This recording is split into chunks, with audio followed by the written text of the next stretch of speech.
30 seconds to 4 minutes. Can you see my legs when you pan out? Yeah, a little bit. Yeah, you can see like knees. I'm a leg shaker.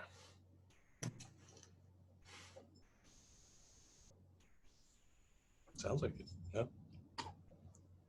It's moving away. Is it moving away? Okay, good. It's just gonna start raining real hard. Yeah.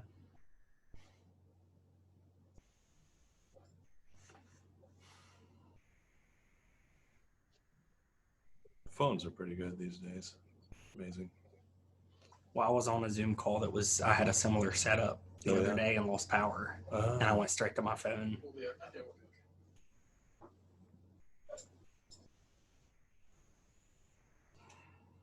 Oh, they can't hear that fan, can they? There's no fan. The Restroom. bathroom fan. No, I think we're good. It's not that delicate.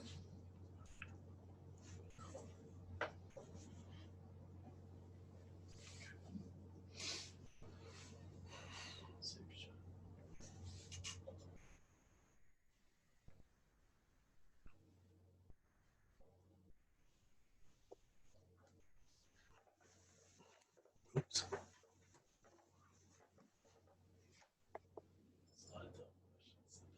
They're typing in the chat. Like what? Is it an outdoor exhibit? Stuff like that. Well, they don't know. Yeah, they don't know where it is.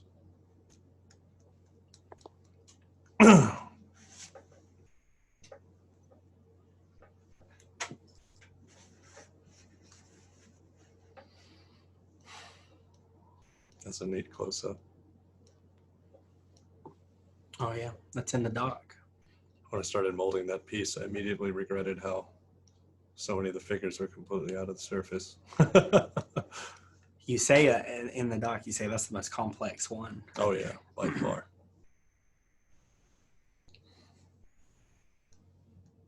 Turned out well, though. Really well. For me. Mike, are you okay? I'm set. Flex your bungee jumping. Bungee jump.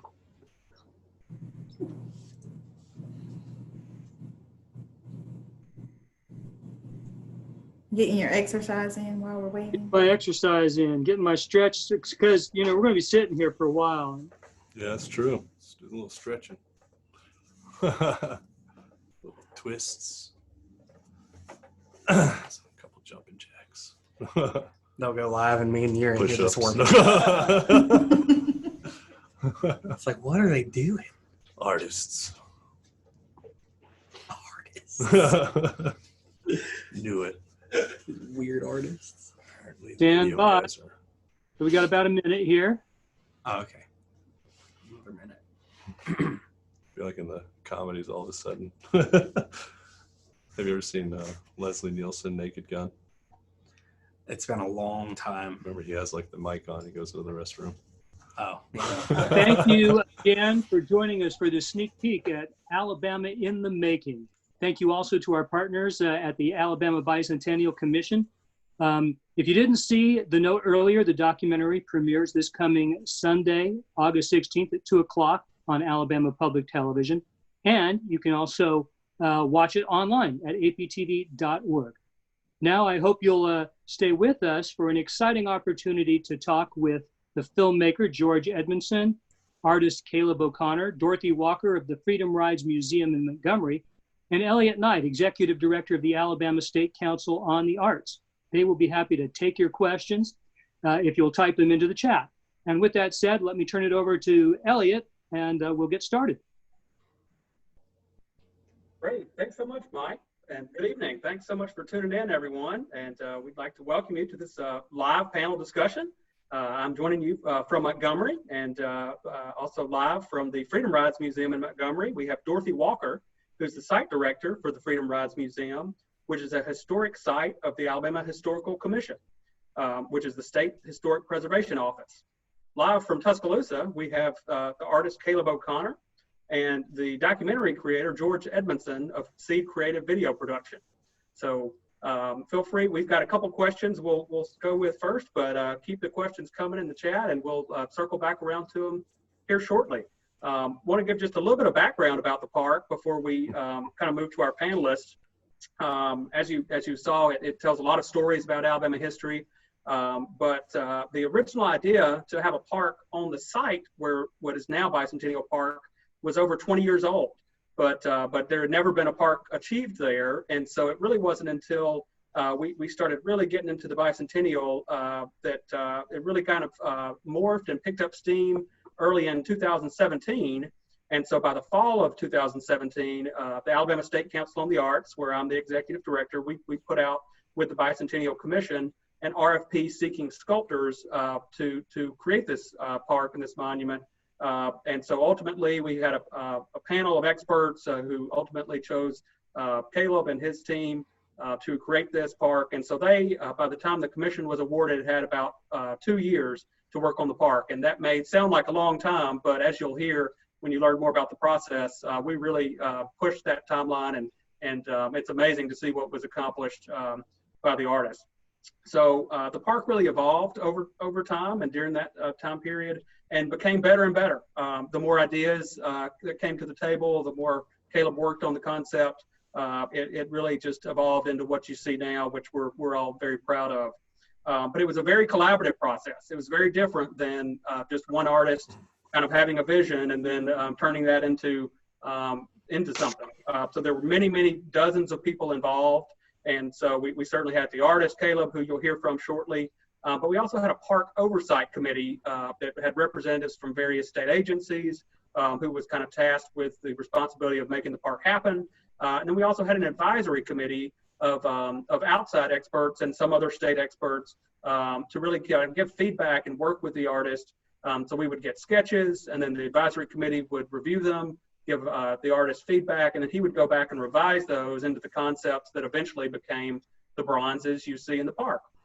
And then we also even consulted outside experts on particular topics, such as Native American history or the Battle of Mobile Bay. There were many people consulted to try to get the historical accuracy balanced with the creative concepts that the artist brought to life. So with that, I'll kind of turn to Caleb for the first question. And Caleb, you originally moved to Alabama for another commission, which was the Tuscaloosa Federal Courthouse, to do a series of murals, which you can also now go see in the Tuscaloosa Federal Courthouse. But in some ways, that was a similar project in that you were trying to depict actual historical events that happened over a period of time. But it was also very different. So the murals, were 2D paintings, whereas the park, these are 3D sculptures in bronze. And also in Tuscaloosa, you were focused more on one county, one community, and Bicentennial Park tells the story of an entire state. So would you just tell us a little bit about kind of Bicentennial Park and what aspects of it you really found kind of most challenging, but also the most rewarding parts of it to work on for you? Well, thank you, Dr. Knight, for that description. And I would say that the most interesting part of working on a project like this is the experience. I think that when you're making art, you have to go into it with the mindset that you're going to learn about your subject. You're going to take and do as much historical research as you can. And that's where I found it so beneficial in the beginning part of my creative process to saturate myself with the history of the state. And as you had mentioned, I had that initial introduction to the history of Alabama through the lens of studying it in Tuscaloosa and the immediate areas around Tuscaloosa represented by that federal courthouse. And bringing it to the entire state through the length of time that we were depicting was the initial challenge. That's where you have to refine your ideas and decide, well, we're doing 16 panels, which can sound like a lot, but when you look at that length and span of time and all the human events that happened during those years, it's not very many panels to depict the history of a state like Alabama or any state. But working with the historians, working with yourself, working with the people that you mentioned that we consulted, I always viewed it as an opportunity to learn about my subject and give myself the historical base to depict these moments in time as accurately as possible. And then I looked at it, now that I have the information, now that we know what we're doing, what we're depicting in these moments, how do I bring the art to it? Which I think is the communication of making something beautiful, something interesting, something that communicates an idea or an experience. And I think that I went more for trying to utilize my two-dimensional background in painting and combining it with my three-dimensional understanding of sculpture so that I could make larger pictures with multiple groups and do something which is actually could be very difficult, which is a high relief sculpture. And it's a lot of manipulation, a lot of illusion. But in the end, I thought that it was very successful at depicting not only the human expressions, the moments, but the interactions that we see in history. For example, in the picture of Bloody Sunday, you have John Lewis and you have all these crowds and smoke and all these moments. How do you depict all that? How do you depict something that is known to us through history, known through us through countless photographs that we've seen? How do you combine that one singular moment into a story that captivates, makes sense, and is honest about what that moment was? That was the challenge. And like you said, to do that in 2 years for 16 2x3 foot high relief panels, it was a stretch. We were all working very hard together. There were changes that were made initially in the project that encompassed more of the state and led to, I think, ultimately a better project, but also as we evolved, little things kept getting added to the project.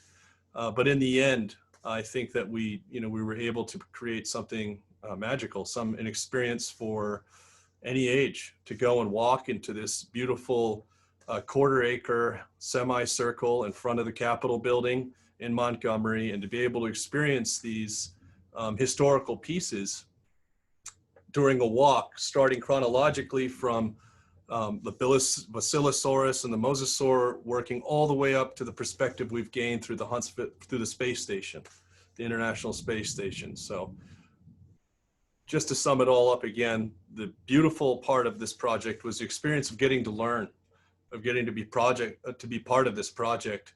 The difficult part was doing it justice and bringing that to life and bringing that to historical and relevance and accuracy, which I think that all of the people you mentioned before absolutely were vital in ensuring, because I'm not a historian, but I've become more informed. Yeah. Well, you did a masterful job of bringing those stories to life and capturing the kind of complexity and nuance of the state. And certainly we appreciated your always attention to detail with the historical accuracy. I think I'll go next to Dorothy, who I mentioned is at the Freedom Rides Museum, and Dorothy served on the advisory committee that would get together and review, usually starting with sketches, and we would start with kind of rough sketch and then give some feedback to Caleb, and then he'd refine his sketch and add those changes, do little tweaks, and then we'd look at it again, and that would eventually then get made into clay. But Dorothy, can you talk to us a little bit about just kind of that, your experience on the advisory committee and what it was like to really have to think about balancing historical accuracy with also the kind of, turning these things into works of art for the park? Absolutely. We are, as an advisory committee, as you mentioned, Elliot, it was a diverse group of individuals.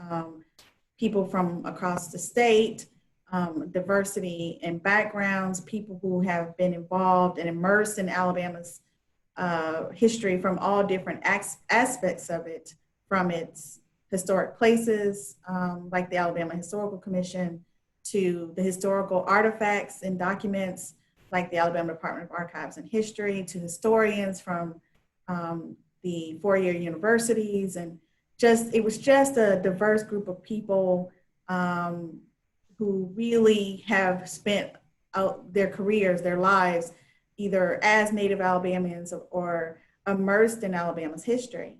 And even before Caleb was giving us sketches, we had information on paper about what are the moments to be depicted. How do we boil Alabama's immersive history down to 16 panels? What are the moments to highlight? And then once we decided on those moments, then it's how do you depict those moments?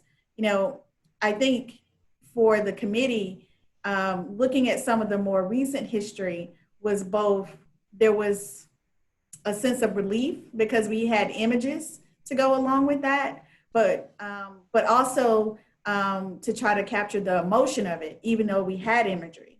But when you're talking about Alabama's early history, the settlement period and even before there were humans on this part of the country. I mean, how do you depict that when there's no imagery? So it was really interesting to see Caleb, the artist, kind of come with these sketches of depicting the essence, because we were all coming up with what are the adjectives? How do we want to describe this history? How is it? What do we want to evoke from visitors who see these pieces of art? What do we want them to walk away with feeling and understanding about Alabama's history, which is diverse, which has some impact, not just to the state, not just to the country, but to the world. And so we wanted to have things that impacted people as they were standing there seeing this art. We didn't want something that people would just walk away with dates and names. We wanted them to feel the emotion of the history, the impact of it. So as you can imagine, there was a lot of thoughts about how to do that. And it's just interesting that you had all of these different perspectives that were able to come together around a consensus in order to provide some feedback to the artists.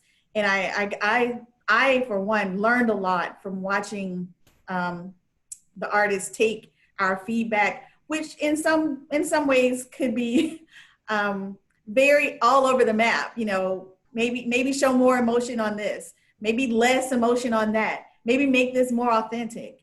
And for him to be able to take all of that feedback and visually evoke what we were thinking in our minds and what we were trying to capture in the history, the written history, to take that and turn it into a visual that was impactful, I think shows really just how skilled he was to be able to take, this diverse group of people, boiling down these adjectives, taking this historical narrative, and then turning it into a visual that has impact on a visitor or even us as Alabamians. I mean, when we were in that room as on the advisory committee, most of us are Alabamians, and we know this history. We've lived it. We've grown up with it.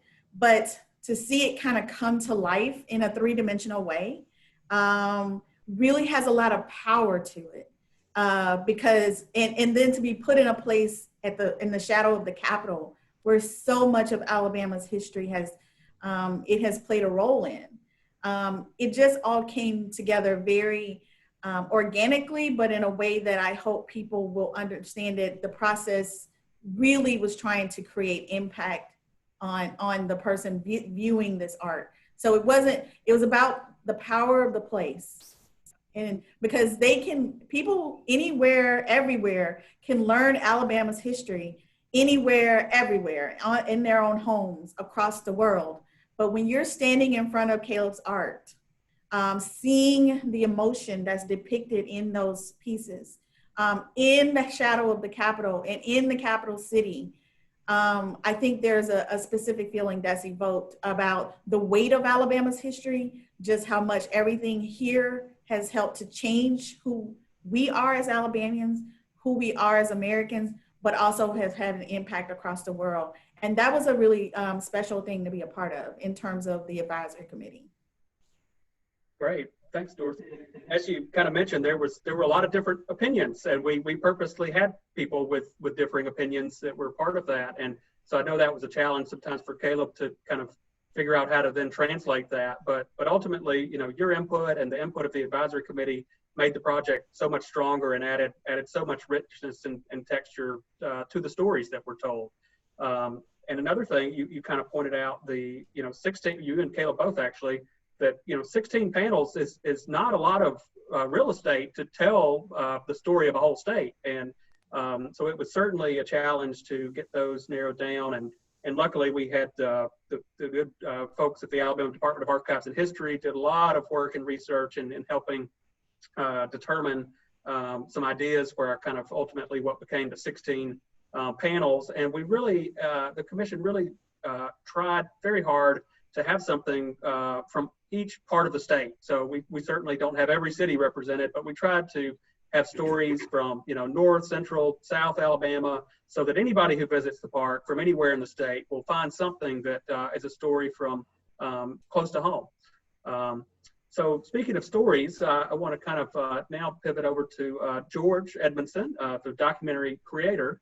And George, you didn't have the luxury of being involved with the project from all the way back in 2017.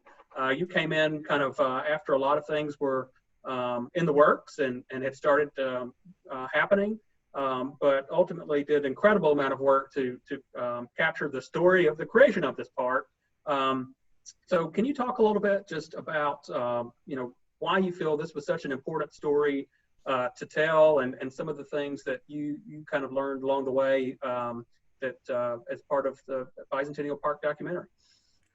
Sure. Yeah. So when we came on board, Caleb had already, he had been working on all of the panels at that point. And I think he had already begun working on the final panel as well. And so we really quickly had to, we hit the ground running. The day that we were brought on board for this project, we were filming.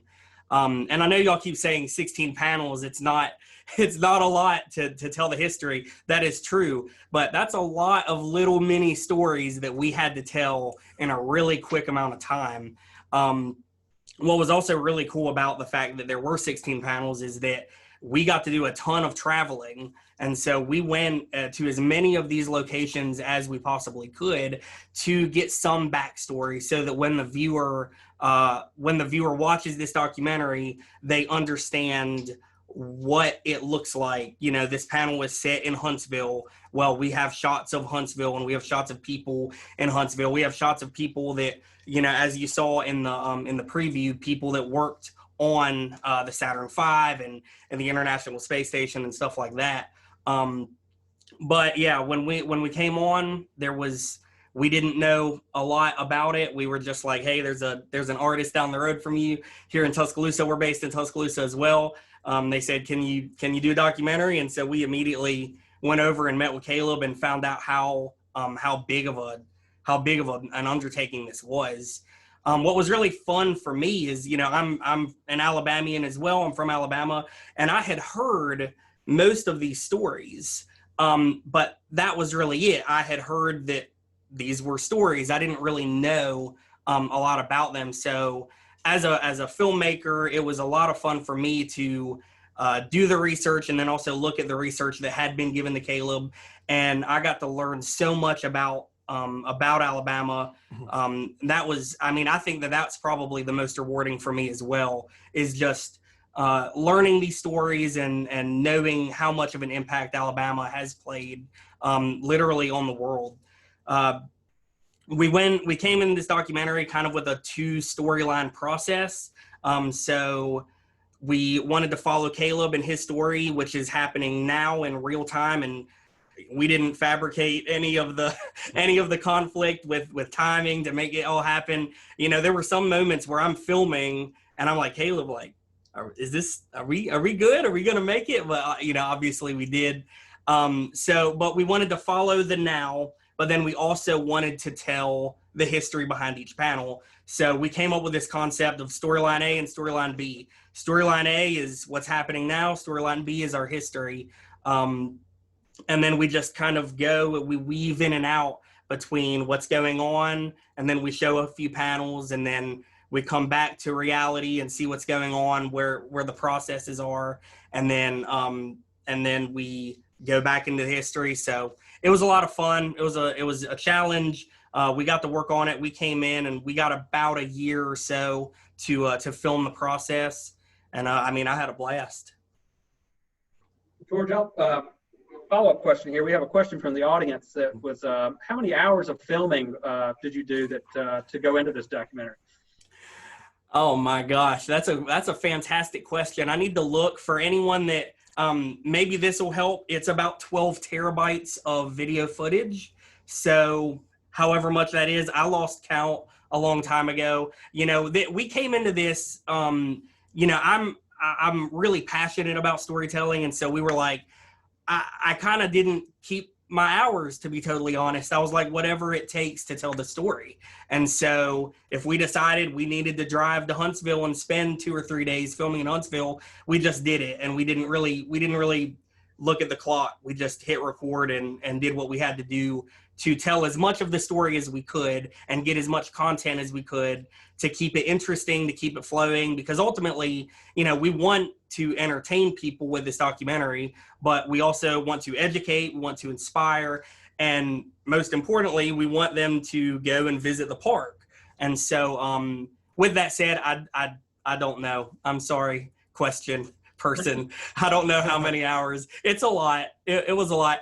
When we did Caleb's initial interview, it was 2 full days, if you'll remember. I do. Yeah, so it was 2 entire, probably 8 to 9 hour days just to cover all of the 16 panels, and then let him fill in some of the backstory about the process, about how he makes the art, because that was something that was interesting to me too. I had no idea what went into actually making a bronze relief panel. I had never even heard of a relief panel. I'd seen them. I didn't know what they were called. But yeah, it was a lot of work, a lot of hours, probably, I don't know, 1,000 hours maybe over the course of a year. That's just a rough guess, but it's about 12 terabytes of video footage. Awesome. Well, we appreciate you captured all of that and having that documented to tell the story of this incredible park. And I guess you mentioned the kind of technical process, and that's something that, you know, a lot of people will look at the bronzes, and it's really hard to understand how many steps go into what actually eventually becomes the bronze that you see in the park. So kind of want to go back to Caleb, and if you would just kind of walk us through a little bit in kind of non-technical terms as much as possible, what some of the steps that go into actually, you know, we had talked about the sketches, but how do you get from the sketches to the bronzes that you see in the park? Well, I gather as many resource images as I can, that if I'm dealing with a moment in time like Bloody Sunday and Edmund Pettus Bridge, I have a wealth of photographs that I can draw from directly to work on. But if we're looking at Freeman's, you know, Freeman's Church, where they're voting on the first representative for the African American community, James Ray Pierre and his father, then there's no real photographs to depict that, or the Basilosaurus and the Mosasaurus. Those are moments where I'm speaking to experts and looking at what's been done before and doing my best to recreate it. Moundville is a similar process. I immerse myself in going to Moundville and studying and researching Moundville and visiting Native American people and their communities and their and getting a firsthand experience of how they viewed it. But once I've done all that, I have a 2x3 foot box. I fill it with clay so that it's flat, and I begin to draw my drawing onto it. And so I did the drawings more or less the exact same size as these panels, 2x3 feet, and I would then translate in lines what I was going to make, and then I would start to sculpt it out of clay. And many of the figures in the bronze relief panels are no more than 8 or 9 inches, but some of them come all the way out. And so you're really getting to see not only the front, but you're being able to go to the sides, look from below, look above, and getting more wealth of information. For example, in the Native American, in Moundville, we have Native Americans engaged in river commerce, going up and down the river and entering Moundville with goods. It's a wonderful way to say, well, what was in the canoes?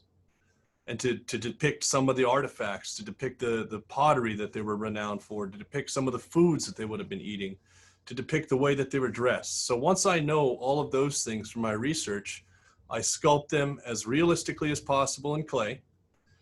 There was another review process where the historians and experts would come in and take a look, and I would do refinement and ensure that the expressions on the faces were correct, to ensure that the clothing and the environment was correct, all the right details that you need to tell this story. After I'm completed with the clay, now we have to make a mold, because this is going to be turned into bronze. And so there's a process called the lost wax process. This is simply means we have the clay. Now I paint over the top about 1/4 inch of silicone rubber. And this silicone takes the impression of the sculpture beautifully. If there's a fingerprint on the clay, you're going to see it in the silicone. If there's a scratch on it, you'll see that. You'll get every little detail on the faces. So once I've made the mold, I then bring them to a bronze foundry. And that's where we worked with the University of Alabama foundry, with Craig Weatherspoon, Eric Nubby, and some of the other people that were working there. And we also worked with another foundry, Eagle Bronze. So I give these molds to the foundry, and they then pour liquid wax, about 3/8 of an inch thickness, into the molds. And this captures all the detail. So it turns a negative, with the mold of a positive image, we call it a negative.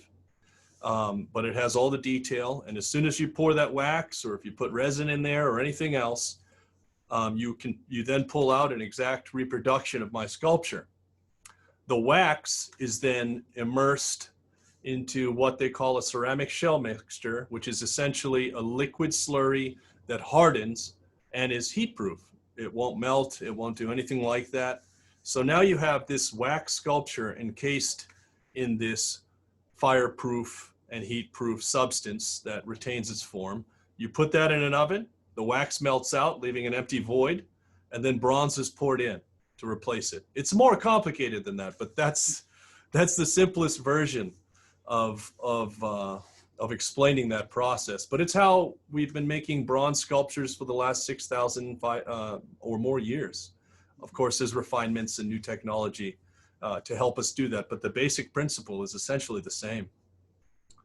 Yeah, well, it's certainly amazing to see that whole process unfold, and you know, you did a great job of oversimplifying it, but you know, it certainly is very complex and complicated. So, but they turned out beautifully. And I guess want to go next, circle back to Dorothy, and I guess ask if there's a particular panel that you might want to talk a little bit more about, or anything that you know. I know we said we're native Alabamians, but we all, I think, still learn something throughout this process about our home state. So what did you learn, or what else do you want to share about a particular panel that's depicted in the park? Well, the two panels that stood out, well, there were 3 panels that really stood out for me out of the 16. And I want to encourage people when they go to see these panels, which you can do anytime, they're outdoor, to really, Caleb really did a great job of capturing expressions on, and as Elliot said earlier, the nuances of historical event, or people or places. When you look at the panel that is depicting the enslavement of people, you know, you can see. Don't just look at it as you would a photograph and say, oh, it's a depiction of people who are enslaved. I mean, you're seeing people coming straight off the river, straight off a boat, into an area where they have never been, more than likely. They don't know what awaits them. They're chained. The despair of that moment is on their faces. And the tension, the terror of it. And I think, not only did I think Caleb captured that, but George, in like he said, in doing the documentary, you go back and forth from the relief itself to images. So go back. I hope people will use this as an opportunity to go back into history and look at historical documents of enslaved people and put them and try to see the emotion of what that human experience must have been like, to be standing on that dock and then all of a sudden to be separated from everything that's familiar, your children, your family, not knowing what was going to happen to you, the uncertainty. And then, of course, because a lot of the work that I do is around the civil rights movement, certainly the panel they have in the picture behind them, George and Caleb, of the march, the Bloody Sunday. That's, the Edmund Pettus Bridge, Bloody Sunday has become the iconic image of the civil rights movement for the world. This year, just weeks ago, we laid to rest Congressman John Lewis, who was on that bridge that day, and he's depicted in that imagery, a very young John Lewis. What I love about that picture too is not only what you can see, like that there's so many women, like Amelia Boynton Robinson and other women that are there, but also you can see that, as Caleb was saying, it's really hard to depict that the people on the bridge that day were tear gassed. I mean, how do you do that with art? But what you can see, if you're looking at law enforcement that's wielding these batons as they're attacking people, you see them. Caleb was able to capture them wearing gas masks. So you know that they're wearing gas masks because gas was in the air. There was tear gas in the air. So that's what I mean by I hope people, when they come to visit the park, they don't just walk by and look at the pretty pictures and admire the art, but really kind of see the nuances that Caleb was able to build into it. And then when you see the documentary, you can really tell that George and his crew really took a lot of time to provide the context, because context for these images matter, whether it be the earliest part of Alabama's history, or if it all the way to the Saturn V, the scale of that, and when you're talking about scale, we're not just talking about how massive of an undertaking this was, but think about the scale of the universe that this is in. So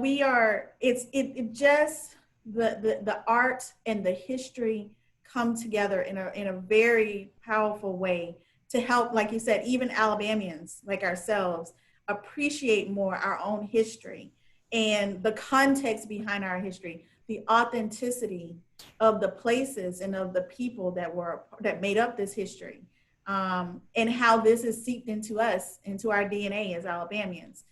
It gives us an opportunity for reflection, but also it gives us an opportunity to be inspired to write the next chapter of Alabama's history for the future. So we have to ask ourselves, what kind of ancestors do we want to be, right? Because someday, 100 years from now, somebody else will be depicting this moment and our moments that we lived. How do we want to be remembered? And how do we want to be depicted? And so I think I hope that's what people are inspired to think about when they're there at the park. Great, that's beautiful, Dorothy. Thank you. And I think you're right. There's so much depth and richness to the stories that you can really visit the park over and over and see something different every time. And we've mostly been talking about the beautiful bronze panels, but there are also 32 text panels that give more historical context and information about the images that are depicted. So you can actually spend a good bit of time, reading while you're at the park too, in addition to looking at the panels that we've been talking about. George, let me circle back to you, and I guess just as a wrap-up question, if there aren't any other ones coming in from the audience, tell us a little bit about just what was something that you really learned. I know you said you were kind of familiar with a lot of the stories that are depicted, but what is something that really kind of surprised you, or that you really had kind of maybe heard a little bit about, but really were kind of amazed to learn a more detailed story about? Yeah, so I think one of the first things I learned was I had no idea that Alabama had a state fossil. That was really, I was just like, okay, we have a state fossil, that's cool. But I think that probably just from an impact story standpoint, when I was able to sit down with Sonny Morea, who was the project manager on the Saturn V rocket. When I got to sit down with him and listen to him just discuss how big of an undertaking that was and how much of that took place in Alabama. You know, everyone in Alabama knows Huntsville, the Rocket City, and they hear it. But I guess when I was able to sit down with him and he's explaining that, you know, we're here in Alabama during a time that was a very controversial time, and people from all over the world are coming together to achieve one goal. That made a big impact on me, because he did discuss how there were tensions there with NASA and with some of the people that were having to work hand in hand, but they were able to set those differences aside and come together and do something world changing, do something that would make an impact on everyone. And so I tried to take that mindset with this documentary, that at the end of the day, you know, and y'all have done this with the panels, we don't want to shy away from some of the conflict that Alabama has had. We also definitely want to celebrate some of the things that Alabama has accomplished. But kind of what Dorothy was saying with the documentary, what I wanted was to leave on a looking forward note, that while the documentary and the panels are celebrating and showcasing 200 years of the state of Alabama, I want people to feel inspired to say, right now, we're writing the next 200 years, just like Dorothy said. But I think that particular interview will always stick with me, when I got to sit down with him discussing the Saturn V and really learning, you know, man, that was big. That was incredible that in that moment people could come together with different backgrounds, and it happened in Alabama of all places. That was pretty impactful. Great. Well, we kind of reached the end of our time here. I'm sorry we didn't get to everybody's questions, but we certainly hope to have some more opportunities to have educational programming around the park. And like you've heard, there's so many stories depicted that there are so many things. This is really just the beginning of the park and what we'll do with it. But really want to thank all of our panelists for being here tonight. Caleb, for your artistry, and you, George, for your filmmaking, and Dorothy for all the great input you've had along the way. But also just want to thank everybody who played a role in making the park possible. There are dozens and dozens of people whose hard work and experience and knowledge went into making this possible. Too many for me to mention right now, so you'll have to watch the documentary and maybe slow down the credits at the end to try to see those, or actually visit the park. And you know, we have some panels inlaid in the ground there that have a lot of acknowledgments of people who were part of the process. But just thanks so much to everybody who tuned in and joined us tonight. I want to encourage you all to visit Bicentennial Park in downtown Montgomery at the foot of the Alabama Capitol building. It's open 365 days a year from 6 a.m. to 8 p.m. And, you know, there's plenty of room to social distance. So if you need to get out of the house, come on down. And like I said, it's great for all ages. And you can visit multiple times and keep seeing new things. So we just encourage you to do that. And thanks for being with us tonight. I'll turn it back to you, Mike. Well, thank you, Elliot. And thank you, everybody on the panel. And thank you for joining us tonight. I hope you'll look forward to watching the premiere of the documentary this coming Sunday, 2:00 p.m. And it'll be online as well. In fact, you can watch the documentary on your phone while you're at the park, and maybe get some background just as you go about how the images were created. It is a great job George did. Obviously, a tremendous job Caleb did on these monuments, and the whole the Bicentennial Commission. Everybody who worked on this park. It's a treasure. And you know, talking about the future, it has great promise. You know, with a park like this and this story told like it is, I think it's a place that brings all of us together and inspires us towards what we can do in the future. So thank you again for joining us. We really appreciate it, and we hope you'll watch the documentary. Thank you so much.